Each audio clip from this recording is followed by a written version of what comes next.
சனாதன தர்மம்னா என்னங்க? அது ஒரு மதம் கிடையாது. அது நம்முடைய நாட்டினுடைய வாழ்வியல் முறை. பண்டைய காலத்திலிருந்து அதுக்கு வருடங்களே குறிப்பிட முடியாது. இயல்பான ஒரு வாழ்க்கை முறையை கொண்டு இந்த பாரதத்தினுடைய கலாச்சாரத்தின் அளவுகோல் தான் சனாதன தர்மம். அதை போய் எய்ட்ஸோட ஒப்பிட்டு ஒரு தவறான விபச்சாரத்தை செய்யக்கூடிய ஒரு பெண்ணுடைய அருவருப்பு தக்க மாதிரி நீங்க ஒப்பிட்டு பேசி பெண்களையும் இழிவுபடுத்தி சனாதன தர்மத்தையும் இழிவுபடுத்தி அதை நம்புகிற இந்து மக்கள் பெரும்பாலும் வசிக்கிற இந்த நாட்டினுடைய நம்பிக்கைகளையும் இழிவுபடுத்த வேலையை திமுக ராசா செஞ்சாரா இல்லையா?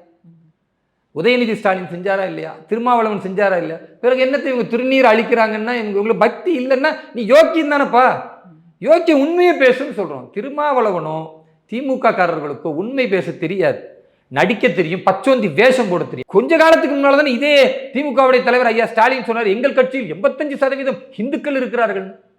அப்ப என்னன்னா ஓட்டுக்காக இந்துக்கள் பேசக்கூடியவர்கள் கொள்கை ரீதியாக அந்த இந்துக்களுடைய நம்பிக்கைகளை புறக்கணிப்பதும் அழிப்பதும் அசிங்கப்படுத்துவதும் இருக்கிறது என்றால் இதை இந்துக்கள் உணர்வும். இந்த வடிவேலு சொல்லப்பட அடமானம் கட்ட பயில இதை குடிக்கிறதுக்கு நீ வேற என்னச்சும் குடிக்கலாம் அப்படின்ட்டு